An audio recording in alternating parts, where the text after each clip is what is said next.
Je voudrais vous présenter mon livre Le Labo et la Faucille, paru aux éditions Matériologiques, pour vous donner un peu une idée de son contenu et voir si éventuellement le lire vous intéresserait. Il s'agit d'une biographie de Marcel Prenant, qui fut un biologiste et un intellectuel membre du Parti communiste, qui est aujourd'hui peu connu, mais qui a joué un rôle important dans ces deux univers auxquels il a participé.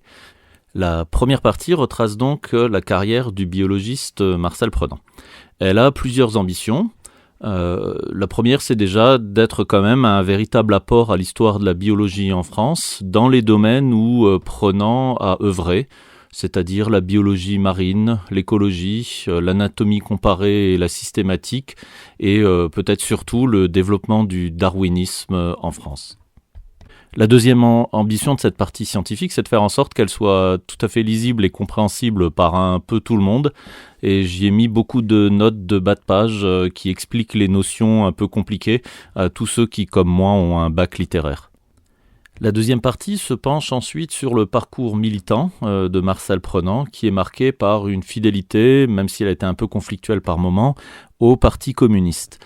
Le livre explore donc plus particulièrement des domaines qui sont spécifiques à un intellectuel communiste comme Marcel Prenant, à savoir sa participation à l'université ouvrière du Parti communiste, ou alors son implication dans les tentatives de développement d'un marxisme qui soit lié à la recherche, à travers par exemple son implication dans le cercle de la Rastineuve ou la naissance de la revue La Pensée. Enfin, la troisième partie explore la rencontre de ces deux univers, l'univers du scientifique et l'univers du militant, en essayant de voir comment Marcel Prenant a géré cette relation entre son savoir scientifique et son engagement politique. Elle repose sur deux moments en quelque sorte opposés. Le premier moment, c'est celui de la concordance que Marcel Prenant cherche à théoriser. Le deuxième moment, c'est plutôt celui du conflit et du déchirement, à travers l'affaire Lysenko.